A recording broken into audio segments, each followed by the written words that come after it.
¿Qué son las finanzas internacionales? Bueno, básicamente se debe tratar de dos partes: las finanzas corporativas y la economía internacional. Las finanzas buscan determinar los flujos de efectivo y conseguir la valoración de activos. Finanzas internacionales miran los mismos flujos de efectivo pero dentro de las fronteras nacionales. Desde un punto de vista económico, lo que se verá es una economía abierta. Básicamente se habla de la macroeconomía, y recordemos que la macroeconomía estudia todos los agentes económicos a nivel macro, o sea, a nivel país. En la economía internacional se va a estudiar lo que es los regímenes cambiarios, el sistema monetario, los procesos de ajuste a los desequilibrios en las balanzas de pagos, factores que determinan el tipo de cambio y las condiciones de paridad.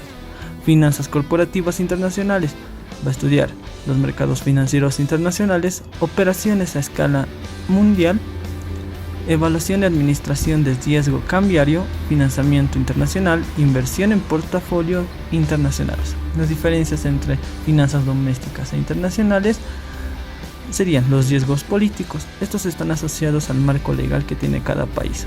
Esto depende mucho en cómo puedes operar dentro de un país. Riesgo cambiario. Se debe estar muy atento a los riesgos cambiarios que tiene un país con otro. Por ejemplo, Bolivia y Argentina. Cuando obtenemos ingresos en dólares en Bolivia y lo mandamos a Argentina, se vería cómo se recibe o más pesos argentinos o menos pesos argentinos. Las imperfecciones de los mercados. El costo de transacción que se debe tomar en cuenta en diversos países. Un entorno cada vez más interdependiente. Esto puede darse a la caída de los precios generales de los activos, la devaluación de las monedas como una medida de alerta a las empresas privadas a salir de un país. En el caso boliviano, si la moneda boliviana se llegara a depreciar, las empresas no tendrían dónde invertir y saldrían del país. Apreciación. El dólar se deprecia y Bolivia recibiría más por las exportaciones. El proceso de integración, ¿qué es lo que pasará con esto? Bueno, esto tiende a crear mercados mundiales en el cual se comercializan productos semejantes y se operarían en varios países. Se debe tener en cuenta que los mercados financieros están mucho más globalizados que los mercados de productos. Cuando se intenta comprar acciones de otras empresas en diferentes países es mucho más fácil, puesto que algún broker o corredor bursátil ayuda a realizar cualquier transacción. En el mercado de productos es mucho más complejo conseguirlo. Factores que contribuyeron. 1. La reducción de las barreras comerciales, es decir, una mayor facilidad de intercambio de productos y reducción de los aranceles después de la Segunda Guerra Mundial. 2. Estandarización de los bienes y servicios en cierta homogeneización en los gustos a nivel mundial, la facilidad que tienen para encontrar bienes y servicios las personas. 3. Mayor movilidad de personas.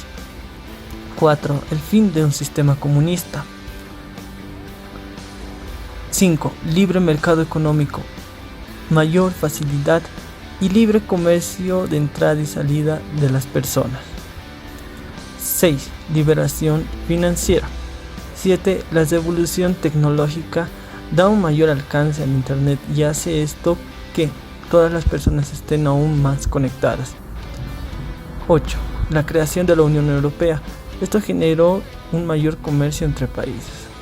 Y 9. La entrada de China a la OMC. Esto puede ser muy beneficioso como a la vez muy catastrófico, porque los países desarrollados deben tener brechas con los países subdesarrollados y ser más competitivos. La globalización acelera el crecimiento económico, ya que esto genera una mayor competencia, lo cual produce que se utilicen más recursos económicos.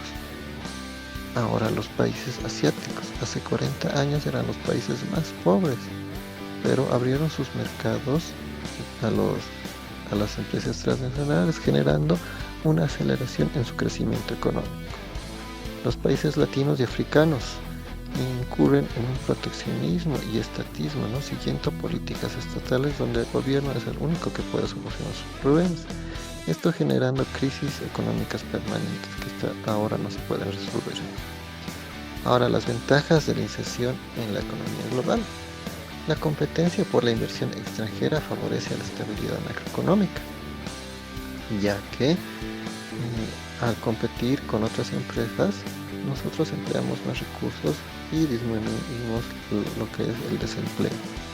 Las políticas de apertura al exterior impulsan la competencia, la productividad, la eficiencia en la asignación de recursos, ya que como estamos compitiendo a nivel mundial, tenemos que ser eficientes en asignar nuestros recursos. Las necesidades de mantener la competitividad internacional favorece a las reformas estructurales. La inversión en infraestructura y capital humano, sobre todo, es muy importante, ya que si no nos mantenemos actualizados, no vamos a competir con el exterior. Y la transferencia de conocimiento científico, tecnológico y administrativo es más rápido, ya que por el internet, las tecnologías, ahora es más fácil transmitir todo este conocimiento, ya que hace unos 20 años atrás era muy difícil, no era una llamada telefónica, era demasiado cara, lo más rápido que era el fax, y era muy difícil acceder a los libros, publicaciones, recursos. Ahora es mucho más fácil, todo podemos trabajarlo en línea, ¿no? Las críticas a la globalización nos dice que genera una excesiva volatilidad de los precios y dificulta las planificaciones económicas a largo plazo, que genera un efecto contagio. Si un país en vías de desarrollo sufre fugas de capital, los especuladores retirarán también sus capitales de otras economías emergentes, y esto no tiene que ver nada con el país afectado. Hay una tendencia hacia la deflación, ya que como las empresas amplían su capacidad productiva, esto genera un exceso de oferta, ¿no? Y el poder adquisitivo de las personas disminuye, lo que nos puede llevar a la trampa de liquidez. También la globalización produce tanto ganadores como perdedores, ¿no? Se dice que los países ricos se aprovechan de los países pobres, y exacerbación en los conflictos a nivel regional e internacional, ¿no? Que hay una lucha entre potencias a veces por quién domina los recursos para su beneficio.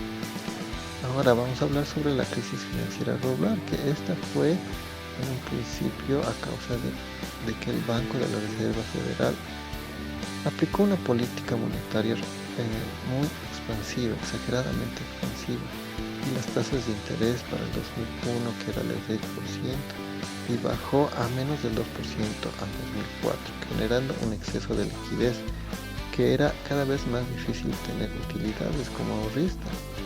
Esto ocasionó que los ahorristas decidieran sacar créditos y compraron otras casas. Se dio el boom hipotecario. Los bancos daban créditos hipotecarios como CDOs y los vendían en el mercado financiero. Los créditos que se otorgaban eran a tasas variables y las tasas iniciales eran muy bajas, pero a medida que pasaban los años se incrementaban, y esto después no les permitía a los deudores pagar sus deudas. Esta crisis financiera ocasionó que muchas empresas financieras buscaran un rescate del gobierno, como es Freddie Mac y Fannie Mae.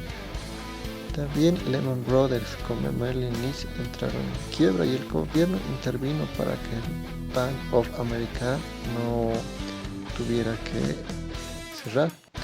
El gobierno de Estados Unidos se vio obligado a rescatar una compañía que aseguraba los créditos contra el riesgo, AIG, con una inversión de $180 mil millones, y el Departamento de Tesoro dedicó $700 mil millones a un programa de compra de activos tóxicos para apuntalar al sistema financiero, y la Reserva Federal inició un programa de expansión monetaria sin precedentes.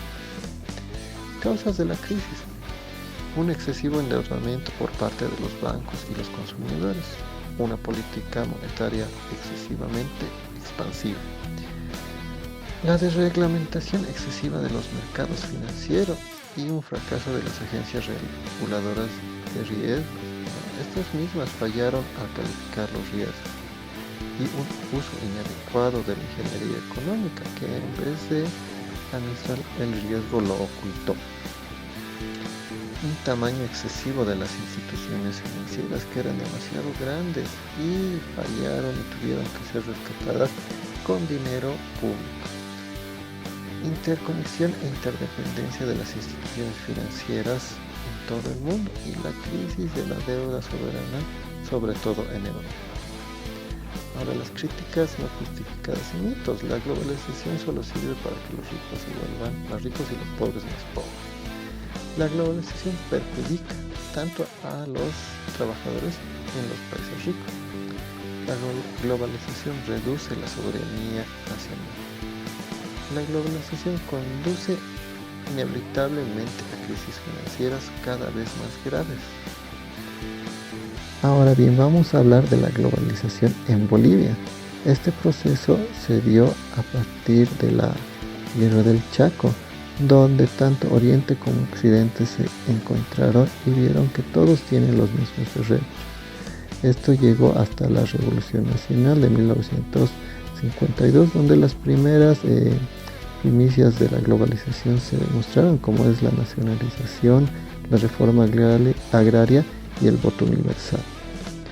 Ahora, donde siguió desarrollándose, pero un poco lento, fue en el periodo de la dictadura militar, donde se desarrollaron las principales ciudades del país, que es La Paz, Cochabamba y Santa Cruz, y estas ciudades establecieron lo que se conoce hoy como el eje troncal. Terminado este periodo de dictadura militar, volvió la democracia a la cabeza del doctor Hernán Siles Suazo en el gobierno de la UDP, el cual puso políticas populistas, donde el gobierno emitió una gran cantidad de dinero al mercado, mucha liquidez, generando una hiperinflación en esto.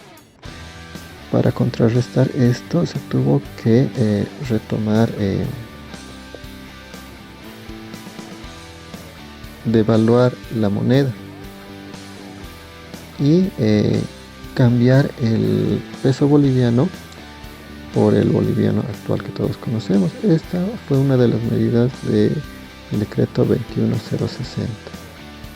Ya para la década de los 90 empezaron a surgir movimientos anti-globalización que pensaban que los gobiernos de las potencias mundiales nos daban recetas y políticas de economía para nuestro desarrollo. Se empezó a notar los efectos de la globalización, ¿no? Empezaron a llegar más tecnologías, la gente podía acudir más a los bancos y empezaron a surgir los primeros acuerdos comerciales, como ser la Comunidad Andina, el ALBA, la CAN y otros. Ahora bien, si no existieran políticas macroeconómicas que regularan la globalización, esta nos conduciría a una deflación y a desempleo, como lo explica el gráfico. La globalización genera competencias, como habíamos dicho antes, ¿no? Y esto causa una expansión de la capacidad productiva de las empresas, generando una mayor oferta, ¿no? Y se genera un exceso de oferta. Al mismo tiempo, como estamos compitiendo con otras empresas para mantenernos competitivos, tenemos que reducir los costos, porque tenemos que igualarnos a los precios de las otras empresas, ¿no? ¿Y cuál es la forma más rápida de reducir costos? Es reduciendo personal. Y este personal que ha sido despedido no tiene recursos para poder demandar bien esos servicios, ¿no? Entonces nuestra demanda se reduce, causando lo que es deflación. Ahora bien, la historia no se repite, pero pueden darse eventos similares, los cuales se pueden evitar por las experiencias pasadas. Siempre va a haber una crisis financiera, como también siempre van a haber enfermedades, pero con programas y recetas que se pueden aprender a lo largo del tiempo, estas pueden ser evitadas o reducir su alcance. Muchas gracias.